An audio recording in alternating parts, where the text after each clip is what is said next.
हज़रत अनस रज़ी अल्लाह ताला अन्हु से रिवायत है कि रसूल अकरम सल्लल्लाहु अलैहि वसल्लम ने फरमाया, तुम में से कोई शख्स उस वक्त तक मोमिन नहीं हो सकता जब तक उसको मुझसे मोहब्बत अपने माँ बाप, अपनी औलाद और तमाम लोगों से ज्यादा ना हो।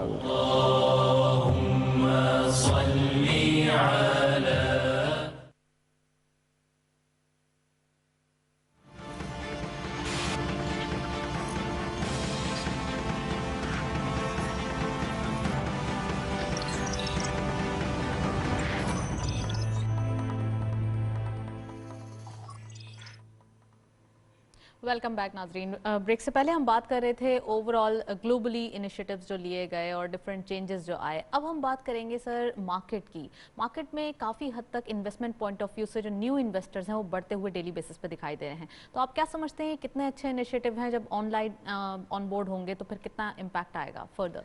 जी डेफिनेटली, एक तो ऑनलाइन ऑनबोर्डिंग हो गई है और एक रोशन डिजिटल अकाउंट जैसे आपने कहा, तो एक तो ओवरसीज इन्वेस्टर्स भी पाकिस्तान की मार्केट में आ रहे हैं और इसके अलावा ऑनलाइन ऑनबोर्डिंग से जो लोकल इन्वेस्टर्स हैं उनके लिए भी आसानी हो गई है।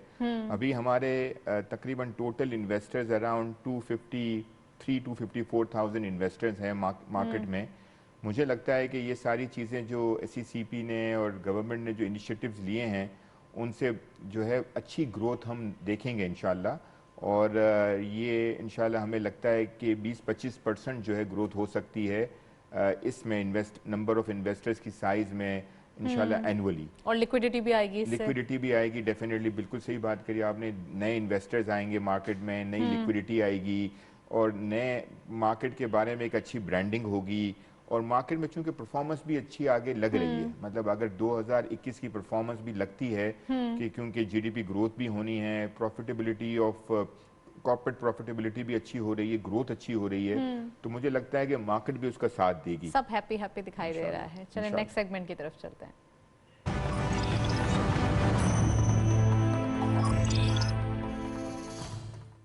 कमोडिटीज और फॉरेक्स के लेटेस्ट अपडेट आज की मार्केट में देखते चलते हैं। गोल्ड की पर तोला प्राइस 1,10,089 रुपीस, गोल्ड पर 10 ग्राम 94,484 रुपीस, इंटरनेशनल गोल्ड एट पर ऑunce $1,835.98, ऑयल WTI पर बैरल $55.07, ऑयल ब्रेंट क्रूड पर बैरल $57.91। हम देख रहे हैं इंटरनेशनल ऑयल प्राइस में जब चेंज आ रहा है तो गोल्ड की प्राइस जो है वो स्लोली ग्रेजुअली डाउनफॉल की तरफ जा रही है। करेंसीज में सबसे पहले यूरो बाइंग रही 192.10, selling was 194.10, UK pound buying रही 219.10, selling was 222.10, US dollar buying रही 160.20, selling was 161, Chinese Yon buying eight 24.90, selling was 25.05, Saudi Riyal buying at 42.15, selling was 42.75. UAE Dirham buying at 43.40, selling was 44 rupees. Kuwait Dinar buying rahi 502 rupees, selling was 504.50. And lastly Omani Riyal buying rahi 411 rupees, selling was 413 rupees. ये था first और commodities का latest update. हम देख रहे हैं gold prices में changes हमारी लोकल मार्केट पे भी इम्पैक्ट करते हुए दिखाई दे रहे हैं, जिसका रीज़न ये है कि 1,10,000 के करीब में जो गोल्ड की पर तोला प्राइस है वो नज़र आ रही है। शाहिद साहब हमारे साथ मौजूद हैं, उनसे मजीद बात करेंगे। सर, कमोडिटी पे चाहूंगी कि आप एक कमेंट करें कि गोल्ड प्राइस में चेंजेस आ रहे हैं, ऑयल प्राइस बढ़ते हुए दिखाई दे रहे हैं, क्या फर्दर इम्पैक्ट आ सकता है? देखें, ऑयल प्राइस के बढ़ने से डेफिनेटली जो है वो तो इसलिए हो रहा है ना कि इकोनॉमिक ओपननेस हो रही है, आउटलुक अच्छा नज़र आ रहा है और इसकी वजह से डेफिनेटली डिमांड बढ़ेगी। अब लोग गोल्ड की तरफ नहीं जा रहे बल्कि मार्केट इक्विटीज की तरफ नहीं जा रहे, क्योंकि मार्केट में रिटर्न्स अच्छे नज़र आ रहे हैं और जाहिर है वो एक कंफर्ट फैक्टर आ रहा है और रिस्क जो है वो कम होते जा रहे हैं। जब रिस्क कम होते जाते हैं तो वो गोल्ड को बेचते हैं, गोल्ड की जगह दूसरी इन्वेस्टमेंट एसेट क्लास में जा रहे होते हैं। तो मेरे ख्याल से एक्विटीज़ और रियल इस्टेट और उसमें ज़्यादा मेरे ख्याल से जाते हैं लोग। फिक्स इनकम की क्योंकि डिस्काउंट रेट कम है, रिस्क फ्री रेट कम है, तो उसमें भी नहीं जाते, ज़्यादा इक्विटीज़ की तरफ आ रहे हैं। सर, मैं चाहूँगी मैं रैपिडली आपसे कुछ सेक्टर वाइज परफॉर्मेंस का पूछूं और आप जल्दी जल्दी मुझे आंसर दीजिए। सबसे पहले सीमेंट सेक्टर कैसा दिखाई दे रहा है? मुझे बेहतर लगता है बिकॉज उसमें डिस्पैचेस की ग्रोथ अच्छी हो रही है, तो जब वॉल्यूमेट्रिक ग्रोथ होगी तो बॉटम लाइंस अच्छी होंगी। और लेना चाहिए नहीं लेना चाहिए? मेरे ख्याल से इन्वेस्ट करना चाहिए सीमेंट सेक्टर में। इन्वेस्ट करना चाहिए। ऑटो सेक्टर कैसा दिखाई दे रहा है? ऑटो सेक्टर में भी चूंकि जो है वो ऑटो सेल्स बढ़ रही हैं, मॉर्टगेज फाइनेंसिंग भी बढ़ना शुरू हो गई है, ऑटो फाइनेंसिंग, तो इस वजह से मुझे लगता है कि चीप फाइनेंसिंग की वजह से और इकोनॉमिक एक्टिविटी की वजह से और इसकी वजह से मुझे लगता है कि सेल्स बढ़ेंगी। जब सेल्स बढ़ेंगी तो डेफिनेटली नेट मार्जिन और इम्प्रूव होंगे और बॉटम लाइन अच्छी हो जाएगी। तो मुझे अगेन इसको भी पोर्टफोलियो का हिस्सा बनाना चाहिए। बिल्कुल बनाना चाहिए। तो अपने पोर्टफोलियो में ज़्यादा जो एक पार्टिसिपेशन है वो ऑटो सेक्टर का रखना चाहिए या फिर 20% 10% के करीब? मुझे लगता है कि आपको सीमेंट रखना चाहिए ज़्यादा, स्टील रखना चाहिए ज़्यादा, ऑटो थोड़ा सा उससे कम रखना चाहिए और जो है कंज्यूमर सेक्टर थोड़ा रखना चाहिए बिकॉज एक्टिविटी बढ़ेगी, डिमांड जो है वो बढ़ेगी। और मुझे लगता है कि जो ईएनपी सेक्टर है वो थोड़ा कम रखना चाहिए क्योंकि उसका ताल्लुक जो है ना वो ऑयल प्राइस से है। और उसका और उसमें बहुत सारी पाकिस्तान की ईएनपी सेक्टर में बहुत सारी और भी ऐसी न्यूज़ हैं जिसकी वजह से मुझे लगता है कि परफॉर्मेंस उतनी नहीं होगी जितनी दूसरी चीज़ों में। जब तक ये कोरोना का फेयर खत्म नहीं होता। जी। और बैंकिंग आईटी कैसा दिखाई दे रहा है? देखिए, आईटी बहुत अच्छा नज़र आता है। मुझे लगता है कि वो इंटरनेशनल हम जो बातें करने लग गए हैं वो ये बातें करने लग गए हैं कि जो प्राइसिंग इंटरनेशनली है जैसे वो प्राइस टू सेल के हिसाब से चल रहा होता है, तो हम प्राइस टू सेल में बहुत चीप हैं। लेकिन अगर आप देखें तो टेक्नोलॉजी सेक्टर बहुत बड़ा है। हमें अगर आप पूरी सेक्टर को अगर आप देखेंगे तो इसमें 200-300% की ग्रोथ हुई है। ठीक है ना, अगर आप मार्च से ऑनवर्ड देखें तो मार्केट अगर 65-70% अगर बढ़ी है तो 250-300% जो है वो ऑटो सेक्टर टेक्नोलॉजी बढ़ गया, आईटी सेक्टर बढ़ गया है। तो मुझे लगता है कि हमें थोड़ा सा ऐसे सेक्टर में जाना चाहिए जिसमें आपको प्राइस अर्निंग मल्टीपल, अभी भी आपको 7.5-8 का प्राइस अर्निंग मल्टीपल मिल रहा है, यील्ड अच्छी है उसमें सेफ टेरिटरी में आप जाएंगे। अगर आप तो आईटी अभी सेफ नहीं दिखाई दे रहा? आईटी मेरे ख्याल से बहुत ज़्यादा बढ़ चुका है। आई वुड से कि अभी भी ग्रोथ हो सकती है, लेकिन उसमें कन्विक्शन इतना नहीं है, उसमें कॉन्फिडेंस ज़्यादा नहीं है। ओके, तो आईटी में थोड़ा सा आप ध्यान रखें। लेकिन अगर आप वो जो कहते हैं वो ये कहते हैं कि इंटरनेशनली प्राइस टू सेल 8 का है, हमारा प्राइस टू सेल जो है वो 2 या 2.53 का है, तो इस वजह से सस्ता है। लेकिन अगर आप बॉटम लाइन देखें तो डिविडेंड यील्ड या अर्निंग ग्रोथ भी हो रही है, लेकिन प्राइस अर्निंग मल्टीपल बहुत महंगा है। तो वो इस हिसाब से अगर आप देखें तो थोड़ा सा हैवी लगता है, क्योंकि आपके पास अच्छे दूसरे सेक्टर्स हैं जिसमें बहुत ही शॉर्ट लगती है तेजी, तो इस वजह से मैं ये कहता हूं। What about textile sector? मुझे बहुत ग्रोथ नजर आ रही है टेक्सटाइल सेक्टर में, इनके नंबर्स बहुत ही इंप्रूव होंगे और मुझे लगता है कि ये इनके जो मल्टीपल चल रहे हैं 7.5, 8, 8.5, ये बेहतर हो सकते हैं, बिकॉज इसमें अर्निंग ग्रोथ अच्छी है। वन लास्ट सेक्टर, बहुत कम टाइम है हमारे पास, फार्मास्यूटिकल कैसा दिखाई दे रहा है, क्योंकि वैक्सीनेशंस आ रही हैं सारी? जी, मुझे इसमें थोड़ी सी बेहतरी नज़र आती है, क्योंकि उसमें जो है वो जाहिर है, आपने बिल्कुल सही कहा कि ज़्यादा कंज्यूमर जो है वो उसका उनकी जो परचेसिंग जो है वो इस तरफ होगी और वो उसका बेनिफिशियरी डायरेक्ट बेनिफिशियरी होगा ही। ओके, जो ऑटो सेक्टर है आपने कहा उसमें ग्रोथ जो है वो अच्छी दिखाई दे रही है और उसमें इन्वेस्टमेंट करनी चाहिए। एट द सेम टाइम कुछ यहाँ पे पोजीशंस मार्केट के अंदर रुकी हुई नहीं है? जी देखें, कंसोलिडेशन तो होना चाहिए ना इस लेवल पे कंसोलिडेशन, क्योंकि मार्केट ने बड़ा अच्छा ग्रो किया है। मार्केट ने अगर आप 27,000 से 47,000 पे मार्केट चली गई है तो कंसोलिडेशन का लेवल तो होगा, तो उसको तो आपको बिल्कुल टेस्ट करना चाहिए consolidation level. Thank you so much Shahid Ali Habib साहब, आप हमारे साथ मौजूद थे। काफ़ी डिटेल एनालिसिस हमने मार्केट के ऊपर आज कंप्लीटली डिटेल डिस्कशन की और ओवरऑल सेक्टर वाइज परफॉर्मेंस को भी काफ़ी हद तक लाइमलाइट का हिस्सा बनाया। That's all.